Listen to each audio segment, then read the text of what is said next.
Hello नमस्कार सत श्री अकाल आदाब। स्वागत है एक बार फिर से आप सभी का आपके अपने एजुकेशनल चैनल समता एजुकेशन ट्रस्ट पे। और मैं हूं आपका जीए और जीएस का एजुकेटर नवदीप सिंह।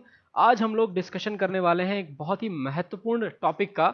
लेकिन उस टॉपिक के पहले मैं बता दूं कि आप यहां पर हमारे साथ उपस्थित हैं आईबीपीएस के ऑनलाइन ट्रेनिंग मॉड्यूल में, जो ऑर्गेनाइज किया जा रहा है समता एजुकेशन ट्रस्ट द्वारा। तो आईबीपीएस पीओ और आईबीपीएस क्लर्क के मेंस के लिए ऑनलाइन क्लासेस आपके जनरल अवेयरनेस सब्जेक्ट की आपको अवेलेबल करवाई जा रही हैं। आगे बढ़ करके हम लोग आज का जो डिस्कशन करेंगे वो होगा हमारा नेगोशिएबल इंस्ट्रूमेंट्स एक्ट के ऊपर। नेगोशिएबल इंस्ट्रूमेंट्स एक्ट क्या था, ये कब अस्तित्व में आया, कौन कौन से नेगोशिएबल इंस्ट्रूमेंट्स हैं जिनके बारे में आप पढ़ते हो और उनके बारे में आपको क्या क्या जानने को मिलता है, तो ये सब कुछ हम डिस्कस करने वाले हैं आज के लेक्चर में। तो स्टार्ट करते हैं आज का लेक्चर कि नेगोशिएबल इंस्ट्रूमेंट्स एक्ट अंग्रेजों के जमाने का एक्ट है जो कि अस्तित्व में आया था 1881 में, 1881 में। अब इस 1881 के एक्ट के हिसाब से अगर हम समझना शुरू करें तो नेगोशिएबल का शब्द का मतलब होता है ट्रांसफरेबल बाय डिलीवरी। मतलब कि जिसको एक व्यक्ति से दूसरे व्यक्ति में ट्रांसफर किया जा सके, स्थानांतरण किया जा सके। और इंस्ट्रूमेंट शब्द जो है, इंस्ट्रूमेंट का मतलब होता है एक रिटन डॉक्यूमेंट जिससे राइट क्रिएट किया जाता है किसी के फेवर में या किसी पर्सन के लिए। एग्जाम्पल के तौर पर एक रिटन डॉक्यूमेंट है, जैसे मान लीजिए कि मैं हूं ए पर्सन और यहां पर कोई है बी पर्सन। इस बी पर्सन से मुझे उधार लेना है, तो मैंने बी पर्सन को एक रिटन डॉक्यूमेंट साइन करके दे दिया। उस डॉक्यूमेंट में मैंने लिख रखा है कि आने वाले समय में मैं आपको 3 महीने बाद ये रकम आपकी ब्याज सहित लौटा दूंगा। तो यदि इस तरह का कोई भी डॉक्यूमेंट मैंने किसी को साइन करके दिया है जो मेरी जबान की गिरवी के तौर पर इस्तेमाल किया जाए, तो उसे मैं इंस्ट्रूमेंट कह सकता हूं। तो एक तरीके का written document in which right is created in the favour of some person. मतलब मैंने इसमें लिखा हुआ है कि मैं आपको ये पैसे वापस कर दूंगा और इतने इंटरेस्ट के साथ कर दूंगा। इसका मतलब बी व्यक्ति के पास ये अधिकार है कि वो मुझसे उतने पैसे उतने इंटरेस्ट के साथ उतने टाइम के बाद मांग सके। That's how this instrument is defined. So negotiable, transferable by delivery. Instrument का मतलब written document by which a right is created in the favor of a person. तो negotiable instruments का मतलब हो गया a written document which is transferable by delivery. सीधे सीधे negotiable instrument का मतलब अब आपको समझ में आ रहा है कि a written document which is transferable by delivery is simply called a negotiable instrument. अब देखें, अब हम लोग जब बात करते हैं नेगोशिएबल इंस्ट्रूमेंट्स एक्ट की, तो नेगोशिएबल इंस्ट्रूमेंट्स एक्ट 1881 इन सभी चीज़ों के बारे में बात करता है कि भारत में कौन कौन से इंस्ट्रूमेंट्स को हम नेगोशिएबल कह सकते हैं। अब देखिए, सबसे पहले 1881 का जो एक्ट आया, इस एक्ट में टोटल 17 चैप्टर्स हैं और इन 17 चैप्टर्स के साथ साथ इसमें 142 सेक्शंस हैं। ठीक है, तो 17 चैप्टर और 142 सेक्शंस को मिला करके नेगोशिएबल इंस्ट्रूमेंट्स एक्ट को बनाया गया है। अब अगर इनकी हम लोग डिटेल में बात करें कि नेगोशिएबल इंस्ट्रूमेंट्स किन सब चीजों पर फोकस करते हैं, what are the basic things on which they focus, तो वी कैन अंडरस्टैंड कि इसका जो सेक्शन 13 है वो सबसे पहले डिफाइन करता है कि नेगोशिएबल इंस्ट्रूमेंट्स कौन कौन से हैं। अब कोई भी चीज अगर एक्ट का हिस्सा है, कानून का हिस्सा है, तो सिंपली आप उसे ले जाकर के कहीं भी किसी भी कोर्ट में चैलेंज कर सकते हो। बट अगर कोई कानून का हिस्सा नहीं है, जैसे एग्जाम्पल के तौर पे मैं कहूं हुंडी, अगर ये कानूनन तौर पर हिस्सा नहीं है इंस्ट्रूमेंट एक्ट का, तो ये भले ही एक नेगोशिएबल इंस्ट्रूमेंट हो, इसके माध्यम से आप किसी पर कोई भी केस नहीं कर सकते। तो चलिए बताता हूं कैसे। मान लीजिए कि यहां पर सुल्तानों के समय में हुंडी को इशू किया गया था और आज भी मान लीजिए हुंडी चल रही है। आप मौजूद हैं, आपको चाहिए उधार, आपने बी पर्सन से उधार लिया। ए मतलब आप, बी मतलब देने वाला। अब जब ए पर्सन ने बी पर्सन से पैसे मांगे तो बी पर्सन ने ए पर्सन से एक हुंडी साइन करवा ली। हुंडी चूंकि एक नेगोशिएबल इंस्ट्रूमेंट है, अब बी पर्सन ने किसी सी पर्सन से उधार ले रखा होगा, तो सी पर्सन बी के पास पहुंच जाए और कहे मेरे पैसे ले लीजिए। बी कहेगा मेरे पास पैसे तो नहीं है पर एक हुंडी जरूर है जो ए पर्सन मुझे कुछ रुपए इतने समय बाद देने वाला है। तो आप चाहो तो इसे अपने पास रख लो। सी ने कहा ठीक है, तो बी ने इस हुंडी को सी के नाम पर ट्रांसफर कर दिया। अगर ऐसा ट्रांसफर हो सकता है, if this kind of transfer can be done, then this is the simple example under which a negotiable instrument is classified. But if the not transferable by delivery, अगर ट्रांसफरेबल बाय डिलीवरी नहीं है तो क्या होगा? उस time पर हम लोग इसे थोड़ा अलग तरीके से समझ सकते हैं दोस्तों। अलग तरीका मतलब ये कि यदि मान लीजिए एक्ट का हिस्सा है और बी ने सी को ए के नाम वाला कोई भी इंस्ट्रूमेंट ट्रांसफर करके दे दिया, तो सी पैसे ना मिलने पर ए के ऊपर केस भी कर सकता है, या बी पैसे ना मिलने पर ए के ऊपर केस कर सकता है। लेकिन जब लेन देन हुंडी का हो रहा था तो हुंडी में कोई केस ही नहीं बनता, क्योंकि ये किसी एक्ट का हिस्सा ही नहीं है।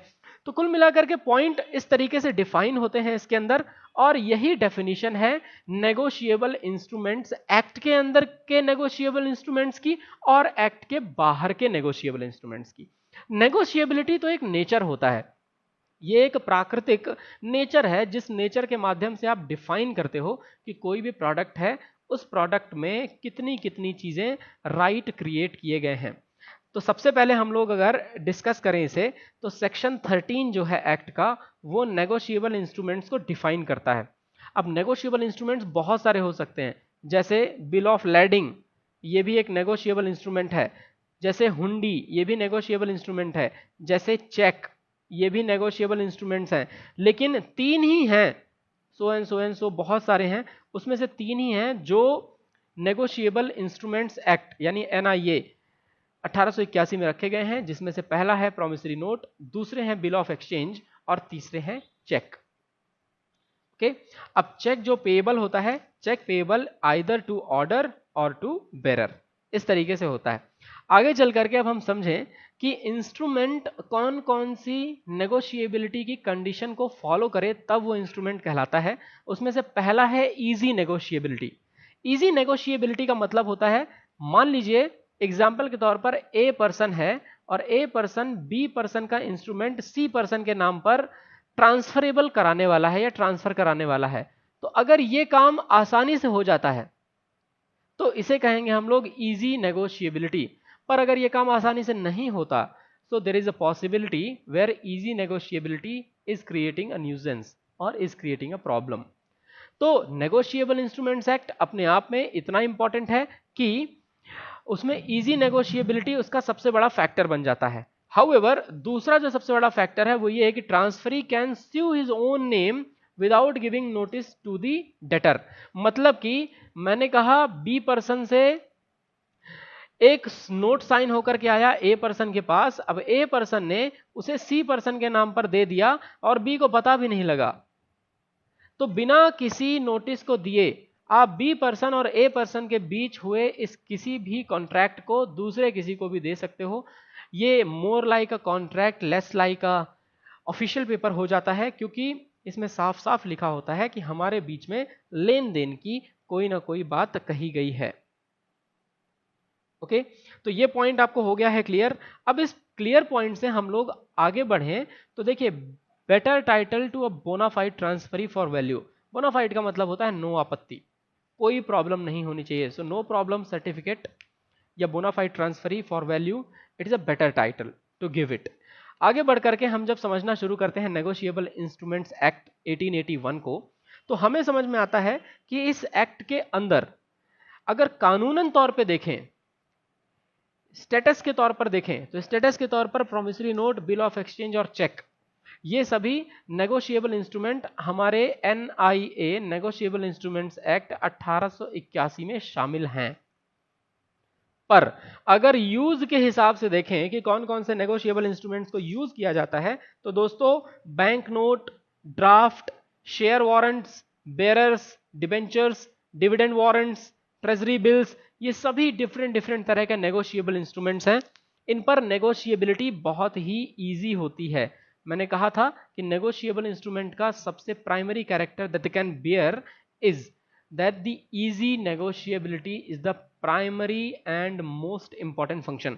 तो होप आपको ये समझ में आ गया होगा कि नेगोशिएबल इंस्ट्रूमेंट का usage bank note, draft, share warrants, bearers, debentures, dividend warrants, treasury bills के रूप में भी किया जा सकता है। तो यूज के हिसाब से तो बहुत सारे हुए, पर एक्ट के हिसाब से तो सिर्फ 3। तो प्रोमिसरी नोट के बारे में सबसे पहले पढ़ लेते हैं। प्रोमिसरी नोट के बारे में डेफिनेशन दी हुई है सेक्शन 4 में।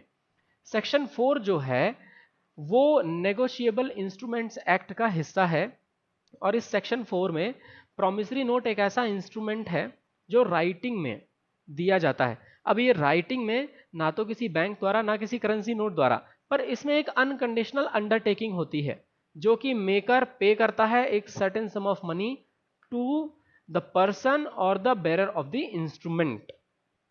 ठीक है, अब देखिए यही मैंने कहा था आपको, मान लीजिए यदि ए पर्सन ने बी पर्सन से कुछ उधार लिया, तो ए पर्सन है -5,000 रुपए, 50,000 कर लेते हैं, -50,000 उधार लिया, इसने साइन करके वो प्रोमिसरी नोट इसे दे दिया। प्रोमिसरी नोट जो होता है इसका सीधा सीधा अर्थ ये कि certain sum of money certain time period के बाद सेटल की जाएगी। तो certain sum of money to the order of a certain person और the bearer of the instrument. अब आपने प्रोमिसरी नोट साइन करके दिया, इसका मतलब ए कुछ पैसे उठा करके बी को 50,000 और 50,000 के साथ साथ देगा। ये प्रोमिसरी नोट है। प्रोमिसरी नोट भी ना दो तरीके से इशू किए जाते हैं। ये जो दो तरीके हैं प्रोमिसरी नोट के, इसमें से एक तरीका जो होता है उसे हम लोग कहते हैं the very simple way is called demand promissory note.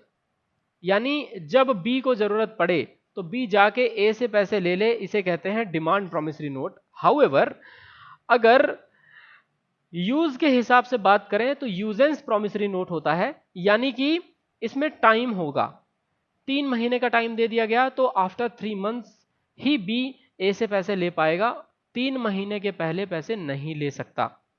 तो होप ये क्लियर हो गया होगा आपको। Now the demand and the usance both are clear. अब देखिए आगे बढ़ते हैं हम लोग। तो आगे बढ़ करके हम लोग ये भी समझते हैं कि प्रोमिसरी नोट डिमांड और यूजेंस पर तो है ही, और प्रोमिसरी नोट एक बहुत बड़ा इंस्ट्रूमेंट है जिनके माध्यम से लेना और देना यानी क्रेडिट और डेबिट किया जाता है। बट आगे बढ़ करके अगर हम ये समझें कि बिल ऑफ एक्सचेंज क्या है और चेक क्या है, तो इनको भी बड़े अच्छे तरीके से समझा जा सकता है। देखिए बिल ऑफ एक्सचेंज भी एक तरह का नेगोशिएबल इंस्ट्रूमेंट है, जिसमें सबसे पहले तो हम बिल ऑफ एक्सचेंज को पढ़ते ही हैं, दूसरा जो बहुत ही इंपॉर्टेंट पार्ट है उसे भी पढ़ते हैं जिसे कहा जाता है बिल डिस्काउंटिंग। ठीक है, तो सबसे पहला पार्ट तो जो हम पढ़ते हैं वो बिल ऑफ एक्सचेंज है ही, दूसरा पार्ट जो हम पढ़ते हैं that is bill discounting. And how does this bill discounting take place? What are the parameters on which parameter a bank decides that the bill discount is going to give to its customer? तो bill of exchange को सबसे पहले आप समझिए कि section 5 के अंदर bill of exchange के बारे में बताया गया है। जब भी दो पार्टीज के बीच में किन्हीं भी फिजिकल प्रोडक्ट या किन्हीं भी सर्विसेज का एक्सचेंज होता है उस समय पर bill of exchange role play करता है।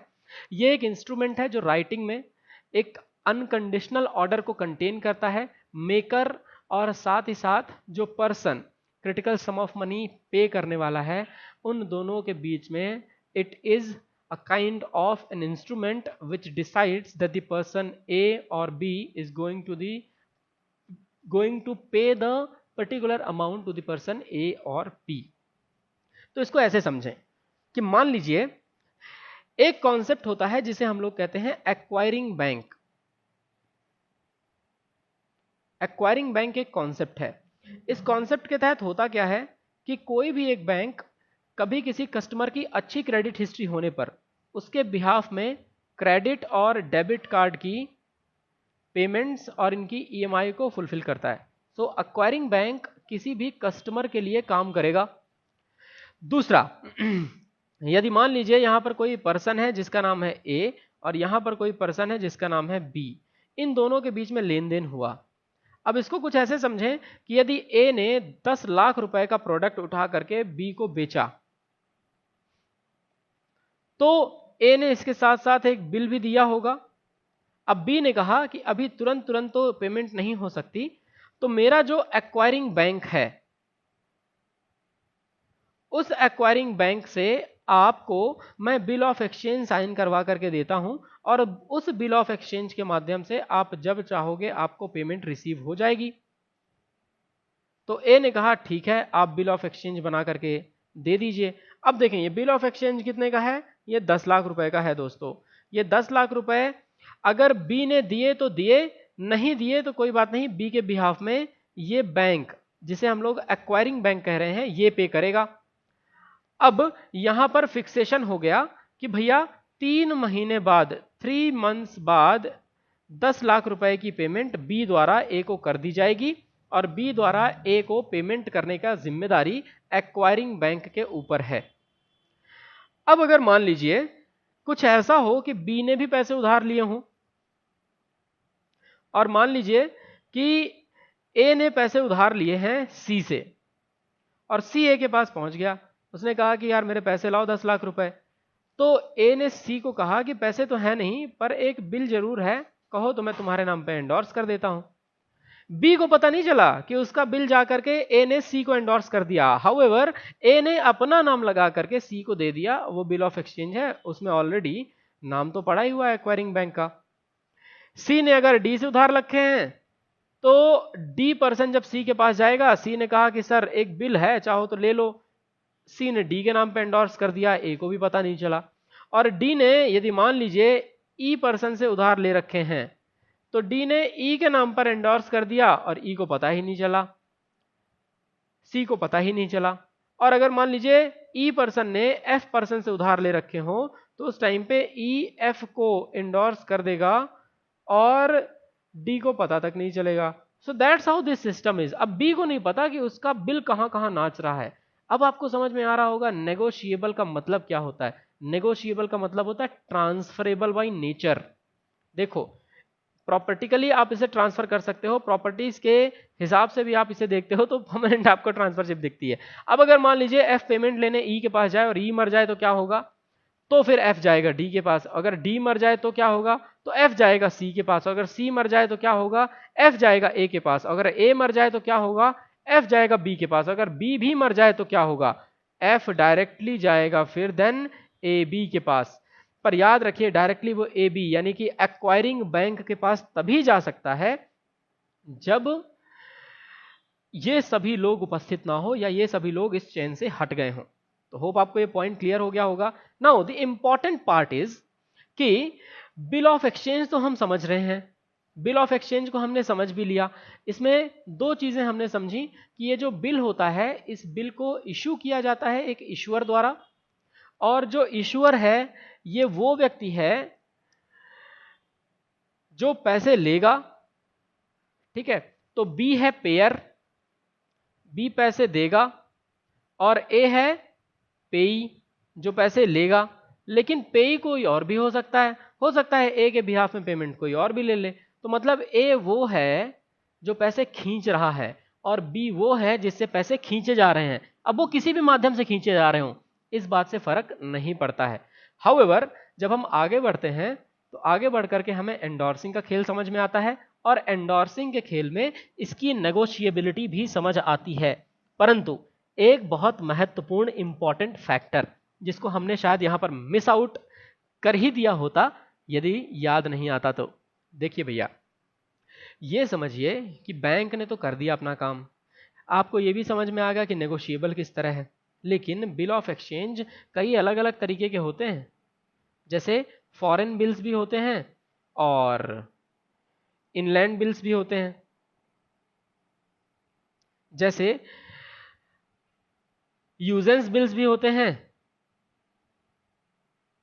और डिमांड बिल्स भी होते हैं। तो इनको कैसे समझें। फॉरेन बिल का मतलब कोई बाहर का बिल जिसकी पेमेंट भारत में की जाए या कोई भारत का बिल जिसकी पेमेंट बाहर की जाए। इनलैंड बिल का मतलब भारत के अंदर का ही बिल और भारत के अंदर ही पेमेंट कर दी गई। हाउएवर जो यूजेंस होते हैं, यूजेंस का मतलब टाइम पीरियड लेकर के बिल इशू किया गया, और दूसरा होता है जो जिसे हम लोग डिस्कस कर रहे हैं विच इज डिमांड बिल। तो डिमांड बिल में जो पेमेंट है वो पेमेंट तुरंत रिसीव की जा सकती है और ऑन द स्पॉट पेमेंट ली जा सकती है।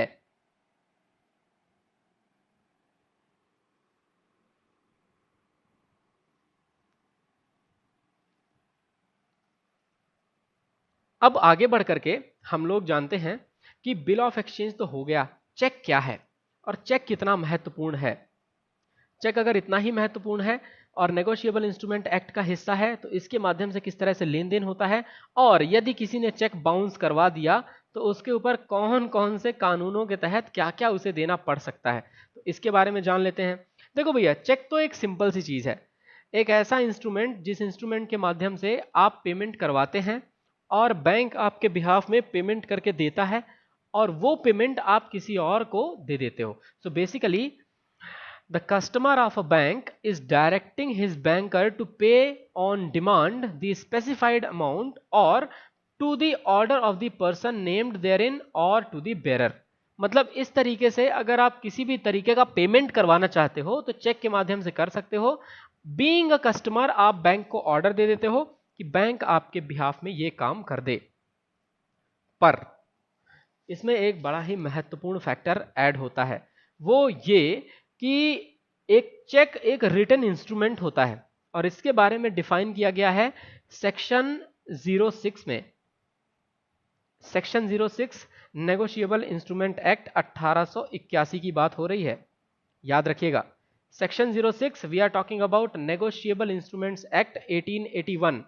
अ cheque is a written instrument, unconditional order on a specified banker only and certain sum of money paid to payee that should be payable on demand।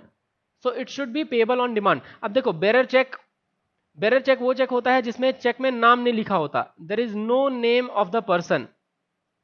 जिसको मिल जाए वही ले जा करके इसे इन कैश करवा सकता है, बैंक के काउंटर पर जाइए और आपको पेमेंट मिल जाएगी।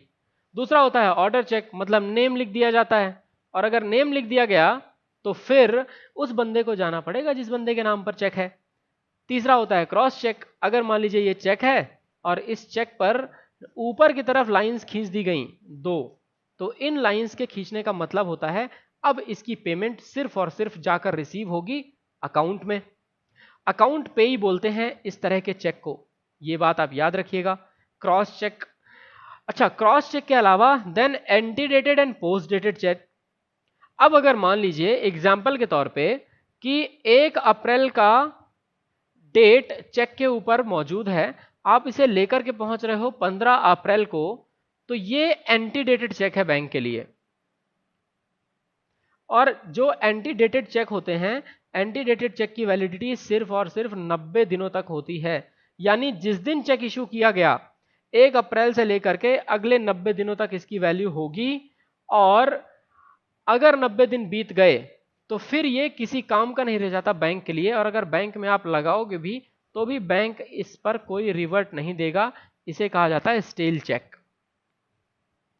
Okay, so antedated cheque and post dated cheque. Post dated का मतलब ये कि आज 1 अप्रैल है मान लीजिए, और आपने 15 अप्रैल का चेक किसी को डाल करके डेट दे दिया कि जब भी आपके अकाउंट में पैसा आएगा तो वो अपना चेक लगा करके पेमेंट को रिसीव कर सकता है। अगर ऐसा है तो this is the post dated cheque. Banker cheque जो होते हैं वो बैंकों के लिए होते हैं, ठीक है। ट्रैवलर्स चेक जो होते हैं इन्हें लेकर के आप पूरे विश्व में कहीं भी कैरी कर सकते हैं। पूरे विश्व में कहीं भी कैरी करने का मतलब ये होता है कि आप जिस भी देश में जाएंगे उस देश की ऑफिशियल एक्सचेंज रेट करेंसी के हिसाब से देखकर आपको दे दिया जाएगा, और वो करेंसी के माध्यम से आप वहां पर एंजॉय कर पाएंगे, आप चीजें खरीद पाएंगे, जान पाएंगे उन चीजों को। ट्रंकेटेड चेक ई चेक होते हैं। ई चेक कहने का मतलब कि ये एक तरह से इलेक्ट्रॉनिक फॉर्म है चेक का, और इसके साथ साथ मैं आपको कुछ चेक्स के बारे में और बता देता हूं, जैसे गिफ्ट चेक। गिफ्ट चेक आपने देखा होगा आईपीएल में, इंडियन प्रीमियर लीग में बड़े बड़े से खिताब दिए जाते हैं, वो बड़े बड़े से चेक होते हैं जो पेटीएम किसी को पकड़ाता है और उस चेक में अमाउंट डला होता है। वो चेक है घर में ले जा करके फ्रेम में टंगाने का। That cheque is not for कि आप उसे सीधे सीधे ले जा करके और बैंक ले जाएं। एक छोटा सा चेक भी दिया जाता है जो आप बैंक ले जाते हो और वो अकाउंट में आपके पैसे आते हैं, लेकिन ये गिफ्ट चेक आपके घर के लिए होता है। तो gift cheque is like an increment in your wealth. Okay, तो आगे बढ़ करके अब हम ये जानते हैं कि चेक तो हो गए, पर चेक के डिसऑनरिंग के बारे में, कि यदि आपने किसी को चेक दिया और चेक बाउंस हो गया तो फिर क्या समस्या होने वाली है। याद रखिए, जब आप किसी को चेक देते हो और चेक आपके अकाउंट में बैलेंस ना होने की वजह से बाउंस हो जाए। बाउंस चेक का मतलब कि आपके अकाउंट में बैलेंस नहीं था, cheque has not been cleared.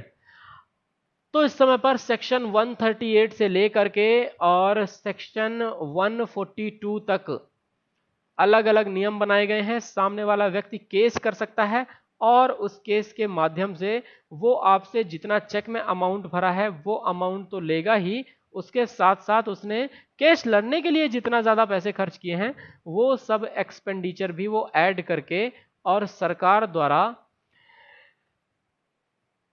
एक ऑर्डर निकलवाएगा और जुडिशरी बॉडी ऑर्डर दे देगी और ऑर्डर के तहत फिर आपको वो अमाउंट देना पड़ेगा। तो सबसे पहले देखिए ड्रॉअर का मतलब क्या होता है, यहां पर समझ लें। हमने चेक को तो डिस्कस कर लिया। ड्रॉअर का मतलब होता है बिल ऑफ एक्सचेंज को बनाने वाला, ठीक है। ड्रॉई का मतलब जो पैसे पे करे, ठीक है, जो पैसे रिसीव करता है ना पूरे के पूरे, ठीक। अच्छा, तीसरा है एक्सेप्टर कौन है। अगर कोई और पैसे एक्सेप्ट करता है ड्रॉई के जगह तो उसे एक्सेप्टर कहा जाता है, ठीक है। ड्रॉई की जगह अगर कोई और पैसे एक्सेप्ट करता है तो उसे कहा जाता है एक्सेप्टर। यानी कि वो जो ए और बी के बीच में खेल हो रहा था, इसमें अगर आप देखें कि ड्रॉअर कौन है ड्रॉई कौन है, तो maker of bill of exchange यानी इसने बनाया उसे, तो ही इज द ड्रॉअर, ये खींचेगा, ठीक है। और बी कौन है, बी ड्रॉई है जिससे खींचा जाएगा। आगे बढ़ते हैं हम, आगे बढ़ करके ये देखते हैं कि पेई कौन है। तो पेई सिंपली वो पर्सन है जिसको मनी पे किया जाता है, इंस्ट्रूमेंट में लिखा होगा। हो सकता है एक्चुअल बेनिफिशियरी कोई और हो और वो बंदा जिसने आपको सामान बेचा वो कोई और हो। मे बी कंपनी की ही बात हो तो एक कंपनी में जिस बंदे के नाम पर पेमेंट है वो बंदा मालिक हो सकता है और जिसने आपको बिल बना के दिया वो एक एम्प्लॉय।